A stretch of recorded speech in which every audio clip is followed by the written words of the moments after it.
If you try and you lose, then it's not your fault. But if you don't try and we lose, it's all your fault.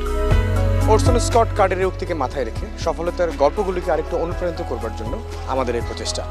আমন্ত্রণ জানাচ্ছি আমাদের প্রতি সপ্তাহের নিয়মিত কৃষিভিত্তিক আয়োজন সফলতার 7 রঙে।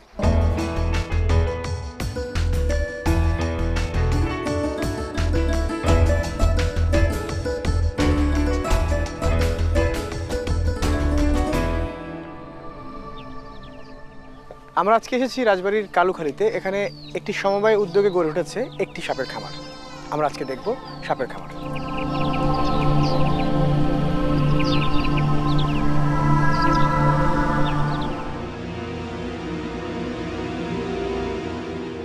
বাংলাদেশের রেপটিলিয়া শ্রেণীতে স্কোয়ামাটা বর্গে 60টি পরিবারের 46টি গণে মোট 91টি প্রজাতির, যেগুলোকে দেশবাসী সাপ বলে ডাকে, সেই 91টি প্রজাতি এবং বাংলাদেশের সাপের তালিকায় পরবর্তীতে যুক্ত অন্য 3টি প্রজাতির পরিবারসহ মোট 94টি প্রজাতির সাপ আছে।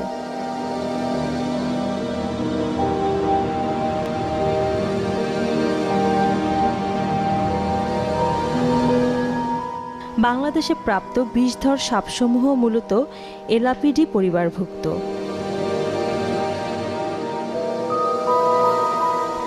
আমাদের দেশে সাপ চাষাবাদের জন্য মূল্যবান প্রজাতি হল king cobra, cobra, common krait, banded krait, Russell's viper.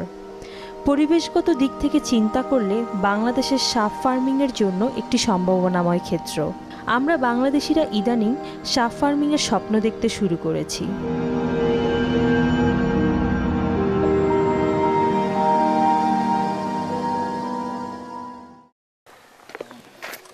আপনারা দেখতে পাচ্ছেন সামনে ওখানে যে ছোট ঘরটি আছে, এখানেই পরীক্ষামূলকভাবে আপাতত সাপের খামারটি পরিচালনা করছেন ওনারা।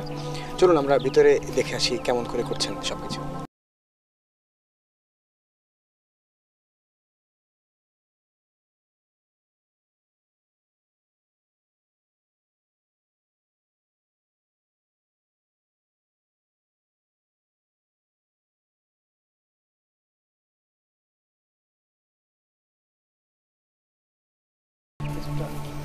এটাকে বলে হচ্ছে চানবুয়া, বালিবুড়া। এটা থাকে হচ্ছে কিছুটা বালি মাটিতে। এর মাসাপটাও আছে আমার কাছে, দেখাই।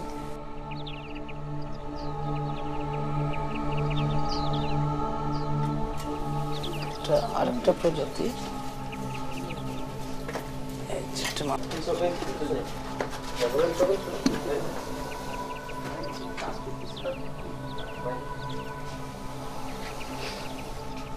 এটা হচ্ছে নন্দভেলু। হ্যাঁ, তো এটা কামড় দিলে কিছু হয় না। মশা কামড় দিলে যেরকম একটু জলে, ততটুকুই জলে। আমি একবার কামড় খাইছি কাজ করতে যাই। আচ্ছা, এখানে এগুলি কি?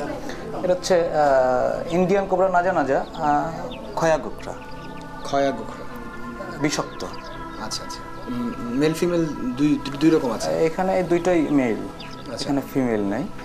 এটাকে নির্ণয় করা হয় নাই, ফিমেল হতে পারে। এটাকে দেখতে হবে। কিন্তু এই দুইটা মেল, এদের গঠন প্রণালীতে মেল বোঝা যাচ্ছে ক্লিয়ারলি। এদের খাবার কি এখানে? মুরগির বাচ্চা, এই ব্রয়লারের বাচ্চা, একদিনের বাচ্চা দিয়ে দেয়। মোটামুটি প্রতিদিন কি খাবার দিতে হয়? না, সপ্তাহে একবার, উইকলি। সপ্তাহে একবার খাবার দিলেই এনাফ চলে। এই পাশে কিছু আছে? এই পাশে দেশি ইঁদুরের উৎপাদন বাড়ানোর ট্রাই করছি, দেখা যাক কি হয়। দেখা যাবে না ইঁদুরটা অবশ্য। দেশি ইঁদুরের জন্য আর কি একটা চেষ্টা চলছে এখানে। এটা হচ্ছে বাচ্চা উৎপাদন করছে, সে বাচ্চাগুলো। এগুলি কিসের বাচ্চা? এটা হচ্ছে নাজা কাউথিয়া, যেটা বাংলা বলা হচ্ছে কেউটে সাপ। আচ্ছা, হ্যাঁ। ও, ব্যথা পেয়েছে, একটু পেয়েছে ব্যথা। একটা তুলতে পারলে। সাপগুলো দেখতে অনেক সুন্দর, খুব মজার, কিন্তু হবে এই বিষাক্ত। আচ্ছা আচ্ছা, ঠিক আছে, দূরে থাকবে তাহলে, কাছে আনার দরকার। আমি এটাকে নাম দিছি ভয়ঙ্কর সুন্দর। ভয়ঙ্কর সুন্দর মানে সত্যি ইটস রিয়েলি সুইট। আচ্ছা, এই পাশে পাইথন নিয়ে কাজ করতেছি। মানে পাইথনের ব্রিডিং করানোর টার্গেট নিচ্ছি, দেখা যাক কি হয়। কারণ পাইথনের চামড়াটার অনেক দাম। যদি উৎপাদন করে সেটা মার্কেটিং করতে পারি ওই সময়, তাহলে পরে প্রফিট হবে। কারণ ধরে নিয়ে এসে চামড়া বিক্রি করলে হবে না, এটাকে উৎপাদন করতে হবে। আর উৎপাদনের জন্য চেষ্টা চলছে আর কি, মোটামুটি একটা।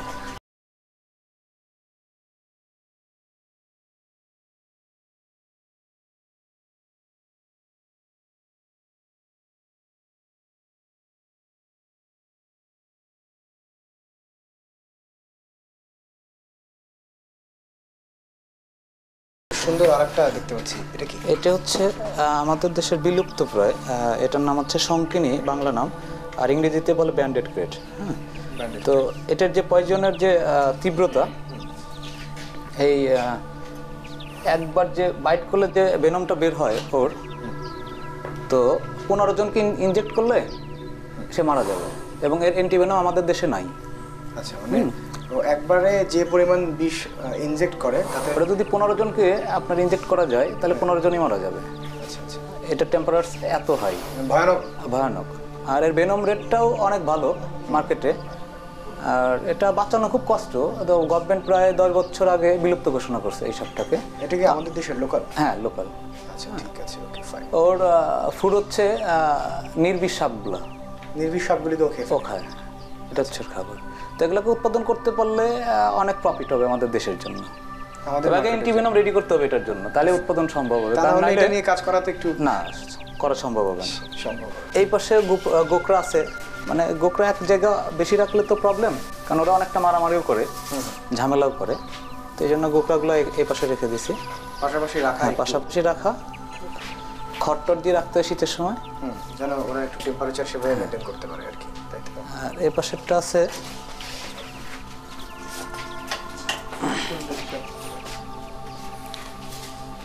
এটা হচ্ছে ওই যেটা আমরা বাচ্চা দেখালাম, হ্যাঁ, ওই বাচ্চার বাবা আর কি, এটা মেল আর এটা হচ্ছে ফিমেল। এই দুটি মেল ফিমেল আলাদা করে ডিফাইন করেন কিভাবে? এটার গঠন প্রণালী আছে, তারপরে আমরা ওদের বায়ুপথে ট্রাই করি। হ্যাঁ, আচ্ছা, তো এটা বিষাক্ত সাপ। এই 1 গ্রাম এই সাপের বিষের দাম প্রায় $250 থেকে $300। আচ্ছা, তো এটারই বাচ্চা উৎপাদন হয়েছে, দেখা যাক কি হয়, বড় হয় কিনা। এখন নার্সিং করে যদি নার্সিং করা আমাদের এটাই চলছে কাজ। ঠিক আছে, তাহলে আমরা একটু বাইরে গিয়ে। হ্যাঁ, অবশ্যই অবশ্যই, বাইরে গিয়ে আমরা রিসার্চ করে দিই।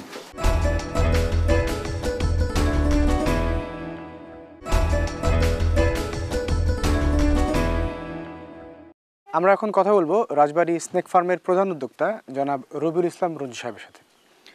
রঞ্জু ভাই, এই এত কিছু বাদ দিয়ে এই সাপ নিয়ে কাজ করার ইচ্ছা জাগলো কেন? সাপটা আমাদের দেশে একটা জাতীয় সম্পদ, এবং কাজটা অনেকটা ডিফারেন্ট, আর ডিফারেন্ট কাজ হিসেবে আমার ভালো লাগে। আমি খুঁজতে খুঁজতে এই কাজটাকে মিলে যাই, তারপর থেকে কাজটা শুরু করি। এই সাপ নিয়ে কাজ করা আপনারা শুরু করেন কবে থেকে? আমি শুরু করি 2013 সালের প্রথম দিক থেকে।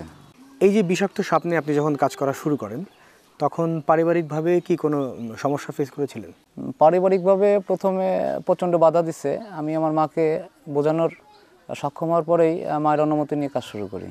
এর পরবর্তীতে আমাদের রাজবাড়ী গভর্নমেন্ট কলেজের প্রাণী ডিপার্টমেন্টের স্যার আমাদের উপদেষ্টা হিসেবে পুরা প্ল্যান শিট তৈরি করে দেন, এবং তারপর থেকে আমরা কাজ শুরু করি প্র্যাকটিক্যালে। যখন শুরু করেন তখন শুরুতে মূলধন কত ছিল? মূলধন আসলে কিছুই ছিল না, একেবারেই কি বলে দিনার উপরে কাজটা শুরু করি। ইচ্ছা জাগে এবং কাজটা শুরু করতেই হবে এই মুহূর্তে, তাহলে প্রতিষ্ঠিত হবে বাংলাদেশে। এর কারণে আমাদের কিছু সিনিয়র পার্সন আছে, আমার বড় ভাই আছে কিছু, তো এরা আমাকে কিছু হেল্প করে অর্থনৈতিকভাবে। তারপর থেকে কাজ শুরু করি। এরা প্রায় 50,000 টাকা মতো ফার্স্ট আমাকে পুঁজি দেয়, এবং এই ঘরে কাজটা শুরু করি। সাপের চাষ এটি অভিনব একটি ব্যাপার। এই অভিনব চাষের যে আইডিয়া বা বুদ্ধি, এটি কোত্থেকে পেয়েছেন? এই আইডিয়াটা আমার খালাতো ভাইয়ের মাঝখান থেকে পেয়েছি। ও তখন 2013-তে রাজশাহী মেডিকেলের স্টুডেন্ট, ফাইনাল ইয়ারের বর্ষে সম্ভবত। তো ও কোনো পেপার কাটিং দেখে আমাকে ইনফর্ম করে, দেখা হয়, আমরা সেম বয়সী, খুব ফ্রেন্ডলি সম্পর্ক। তো ফান করে আমাকে বলে যে এমনি ঘুরতেছিস তো দেখ স্নেক ফার্ম করা যায় কিনা। তখন ওর পোস্টের উত্তর আমি বলি যে আমাদের দেশে কি আছে কিনা। তো বলছে যে দেখছি কোথাও একটা। তারপর থেকে ইন্টারনেটের তথ্য অনুযায়ী পটুয়াখালী, রাজশাহী এবং আরও কয়েকটা আগে ছিল যারা এখন নাই, বন্ধ হয়ে গেছে, তথ্য নিয়ে আমরা পটুয়াখালী ভিজিট করি। ভিজিট করার পর আমাদের ওই সময় জেলা প্রশাসক ছিল কল্লোল সাহেব, রাজবাড়ী জেলা প্রশাসক। ওনার কাছে আমরা যাই একটা অ্যাপ্লিকেশন নিয়ে, এবং উনিও কিছুটা উৎসাহ প্রদান করেন। তারপর থেকে কাজটা শুরু হয়। এই যে সাপের বিষের জন্য সাপের যে চাষ, এটা যে করছেন, এই সাপের বিষের বিপণনটা আপনারা কেমন করে করছেন, বা এখান থেকে যে আয়টা আসছে সেটা কিভাবে আসছে? আসলে আমরা এখনও বিপণনে যেতে পারিনি, এর কোনো রুলস নাই, আর আমাদের দেশে এটার কোনো মার্কেট নেই। সাপের বিষের কোনো মার্কেট নেই, এটা ইন্টারন্যাশনাল মার্কেট, এবং এটার ইন্টারনাল কিছু ওয়ার্ক আছে, যেটা ল্যাব, তারপরে আপনার ড্রাই করা, ভেনমটাকে বিষটাকে বের করার পরে প্রসেস করা, এবং তার জন্য ব্যয় আছে একটা বড় ধরনের। তো গভর্নমেন্ট যখন এটার সঠিক একটা সুনির্দিষ্ট অবকাঠামো করে দিবে, অলরেডি দিছে কিছুটা, এটা আমাদের জন্য ছেড়ে দিবে, তখন এটার আমাদের দেশে মার্কেট হওয়া সম্ভব হবে। হয়তো আগামী 5 বছরের ভিতরে আমাদের র মেটেরিয়ালসটা আমাদের ওষুধ শিল্প ব্যবহার করবে। হ্যাঁ, এই মুহূর্তে আমাদের কিছুই আমরা মানে বিপণন যেটা উৎপাদন এবং রপ্তানি কোনোটাই আমাদের দিয়ে হচ্ছে না, যেহেতু আমাদের কোনো কিছুই নাই। আচ্ছা, এই মোটামুটিভাবে এখন তার মানে পরীক্ষামূলকভাবেই সাপের খামারটি চালাচ্ছেন। এটি চালাতে গিয়ে এই অর্থের যোগান কোত্থেকে করছেন? এখানকার অর্থের ভিতরে আমরা সমবায়ের মাধ্যমে 2টা প্রকল্প দাঁড় করেছি। একটা হচ্ছে কেঁচো জৈব সার, আর একটা হচ্ছে মৎস্য চাষ। তো এই বর্ষার পানিটাকে কাজে লাগায় আমরা প্রায় 20 জন 22 জন একটা গ্রুপ আছি। তো এদের মাধ্যমে ওই মাছ চাষ করা হয়, ওইখান থেকে একটা অংশ এখানে খরচ করা হয়, আর জৈব সার থেকে কিছু একটা অংশ খরচ করা হয়, আর বাদ বাকি টোটালি আমার যে ব্যক্তিগত ব্যবসা আছে ওই ব্যবসা থেকে টোটাল ইনভেস্টমেন্ট এখানে করি।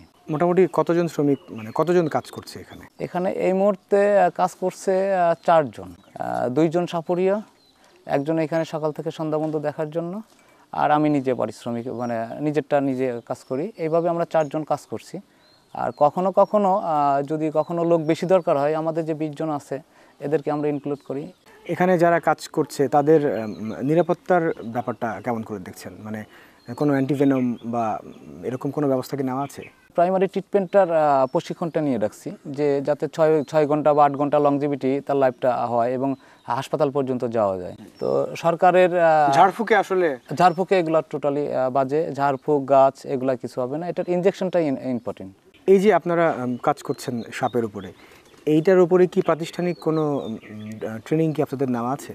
প্রথম অবস্থায় নেইনি, এখন ট্রেনিংটা নিচ্ছি। রাজশাহীতে যে ফার্মটা আছে ওই ভাইটা স্নেক হ্যান্ডেলিং অ্যান্ড ভেনম এক্সট্রাকশনের উপরে এমফিএল করছে রাজশাহী ইউনিভার্সিটির মাধ্যমে। তো ওনার কাছ থেকে আমরা ধারণা নেই, এবং যখন যখন কোনো কাজে আমরা বুঝি না তার কাছ থেকে নেই, আবার মাঝে মাঝে তাকে নিয়ে এসে কিছু বিষয় সম্পর্কে আমরা ধারণা নিই। এভাবে আমাদের বেসিক ট্রেনিংগুলো চলছে এখন। কিন্তু যখন সাপের এই যে প্রজননের সময় হয়, তখন আপনারা কি এখানে আপনাদের প্রজননের কোনো ব্যবস্থা আছে? বা আমরা ব্যবস্থা কমপ্লিটলি করতে পারিনি। তো গত বছর আমরা প্রজনন করাইছি এবং এখান থেকে ডিম উৎপাদন করাইছি। আরও বাইরে থেকে কিছু ডিম কালেকশন ওই সময় পাওয়া যায়, ওইগুলা দিয়েও বাচ্চাকে উৎপাদন করাইছি। আমরা 2 সিজন কোবরা নাজা ইন্ডিয়ান কোবরা নাজা এটাকে 2 সিজন উৎপাদন করা বাচ্চা বড় করতে পারিনি। এটার কারণ হচ্ছে আমাদের দেশের যে স্নেকের যে ফ্রুটগুলা, বেবি ফ্রুট, এগুলো পাওয়া যায় না, আর ওরা নেচারে যা খায় এতে কালেকশন করে এদের বাঁচানো সম্ভব না। খাবারের ব্যবস্থাটা আপনারা কীভাবে করছেন? এখন খাবারের ব্যবস্থার ভিতরে ইতিমধ্যে আমরা একটা মাস্টার প্ল্যান করছি, যে বিদেশি কিছু ইঁদুর আছে, ছোট সাইজ, মাঝারি সাইজ, বড় সাইজ। হ্যাঁ, তো আমরা এই ইঁদুরের বিভিন্ন স্পেসিস ইঁদুরের ফার্ম করব। যদি সাপের ফার্মটা কন্টিনিউ করা দরকার হয় তাহলে পরে এর খাবারটাকে নিশ্চিত করতে হবে। তো সেক্ষেত্রে ইঁদুর হচ্ছে ফেভারিট খাবার। ওই বিদেশি অস্ট্রেলিয়ার আছে অ্যালবেনো প্রজাতি, তারপরে কয়েকটা দেশের কিছু ইঁদুর আছে। তো এই ইঁদুর আমরা ফার্মিং করা শুরু করবো রিসেন্টলি, হয়তো 1-2 মাসের ভিতরে। আপনাদের এই সাপের খামারটি নিয়ে ভবিষ্যৎ পরিকল্পনা কি? আমার ভবিষ্যৎ পরিকল্পনা হচ্ছে ফার্মটাকে পূর্ণ প্রতিষ্ঠিত করা, ভেনমটাকে মার্কেটিং করা। তো ভেনমটা মার্কেটিং যখন কমপ্লিট হয়ে যাবে সরকারি নিয়ম অনুযায়ী, তখন তারপরের স্টেপটা হচ্ছে আমি কিছু মেডিসিন তৈরি করব, যেহেতু র মেটেরিয়ালস আমার আছে। আর গভর্নমেন্ট যদি আমাদেরকে ফান্ডিং করে, আমরা অ্যান্টিভেনমটা তৈরি করে আমাদের দেশের বাইরে বাদ এই মুহূর্তে আমাদের দেশের প্রত্যেকটা উপজেলা হাসপাতাল পর্যন্ত আমরা অ্যান্টিভেনমটা পৌঁছে দিতে পারবো। সরকারের কি ধরনের পৃষ্ঠপোষকতা বা কি ধরনের পদক্ষেপ থাকলে এটি আপনাদের জন্য আরও ভালো হয় বলে মনে করছেন? গভর্নমেন্টের প্রাইমারি লেভেলে করা দরকার হচ্ছে ট্রেনিং সেন্টারটা ইম্পর্টেন্ট। যদি ফার্মিং করার সুযোগ গভর্নমেন্ট দেয়, তাহলে গভর্নমেন্টের আন্ডারে অথবা বেসরকারিভাবে যেভাবেই হোক একটা ট্রেনিং সেন্টারের ব্যবস্থা করতে হবে বাংলাদেশ থেকে, যেটা snake expert plus venom expert, 2টা কোয়ালিটি করতে হবে। কারণ সাপ ধরার বিষয়টাকেও জানতে হবে, এবং ওই যে আপনার ইন্টারনাল যে কাজটা আছে ভেনমটা নেওয়ার পরে ওর যে প্রসেসটা আছে, ড্রাইটা আছে, এর এক্সপার্টটা রেডি করতে হবে। তাইলে পরে আমাদের দেশের এই বিজনেসটা খুবই তাড়াতাড়ি ডেভেলপমেন্ট করবে।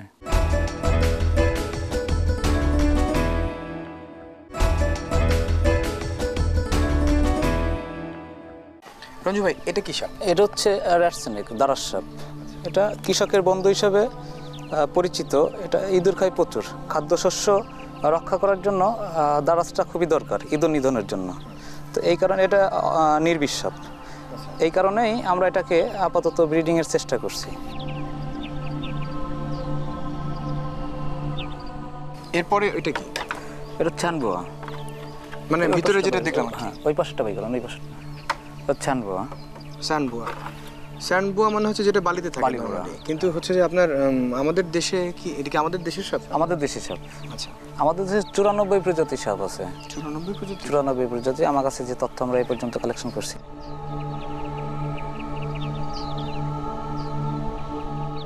এখন হচ্ছে এটা হচ্ছে কেউটিয়া, ইন্ডিয়ান কোবরা নাজা বলে। মূলত টার্গেট আমাদের এই সাপগুলো নিয়ে কাজ করার, ভেনোমস, বিষাক্ত সাপ। তো এটার বিষের চাহিদা মোটামুটি ভালো বিশ্ববাজারে। কোবরা সাপ তিনটি স্পিসিস আছে, কিং কোবরা, কোবরা কাউথিয়া আর কোবরা নাজা নাজা। তো আমাদের কাছে দুই আইটেমটা আছে, এই কোবরা কাউথিয়া, এটা বাংলা নাম হচ্ছে কিউটে বলে। কিউটে সাপ? কিউটে সাপ, হ্যাঁ, বিষাক্ত। এটা থেকে আমাদের টার্গেট উৎপাদন করা এবং বিষ কালেকশন করা, আর গভর্নমেন্ট এর উপরেই নিবন্ধনটা করছে। এটা হচ্ছে নাজা কাউথিয়া এবং কমন বিষাক্ত সাপের ভিতরে এখন সচরাচর আমার বাংলাদেশের প্রত্যেকটা গ্রামে বা গ্রামের বাড়িতে যা পাওয়া যায় এই নাজা নাজা আর কি, এটা খয়াগুকরা বলে। তো এটা কয়েকটা কালার হয়, কালো কালো হয়। এটা চেনার উপায়টা হচ্ছে আপনার ওই ইউ, ফোনার কাছে যে ইউটা, ওই ইউ যত সাপের আছে প্রত্যেকটাই নাজা নাজা, মানে খয়াগুকরা। এই যে ইউ এর মতো যে সাপটা ফোনার পিছনে যেটা থাকে, হ্যাঁ ওই যে এটা। আচ্ছা, আপনার কাছে কতগুলি আছে? আমার কাছে এটা এখন 20টার মতো হবে। 20টার মতো আছে আপনার কাছে এই মুহূর্তে?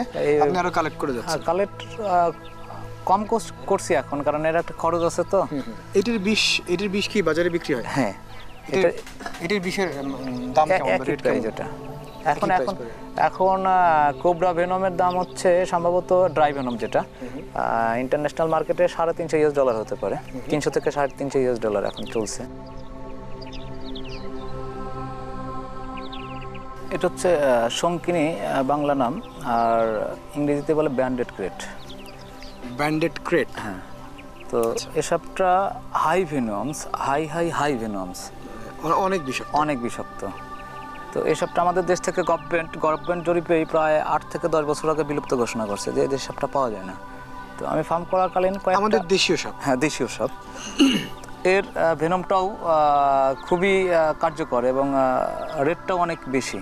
আমি যতটুকু তথ্য পেয়েছি নেট ভিত্তিক, প্রায় $3800-3900 পার গ্রাম ভেনমের দাম। আচ্ছা, 1 গ্রামের দাম। তো এই সাপটাকে বাঁচানো একটু কষ্ট, এবং দেখলেই মানুষ হত্যা করে। তো মানে ও আক্রমণাত্মক খুব কম, বছরে 2-4 বার আক্রমণ করে। কামড়ের প্রবণতা অনেক কম।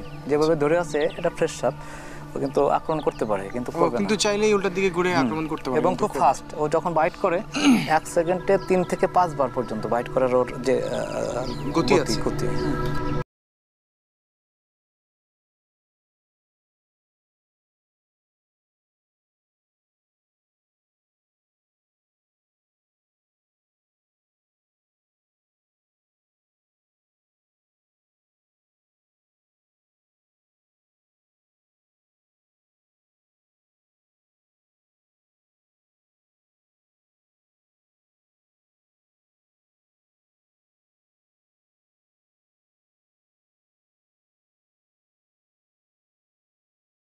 একটি অনন্য উদাহরণ।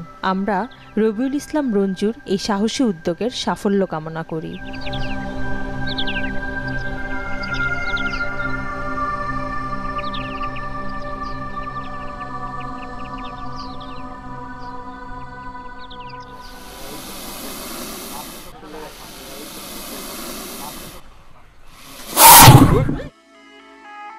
সৃষ্টির শুরু থেকেই যারা সফলতার জন্য ভয়কে জয় করে উদ্যোগ নিয়েছেন, তারাই হচ্ছেন সফল এবং সার্থক।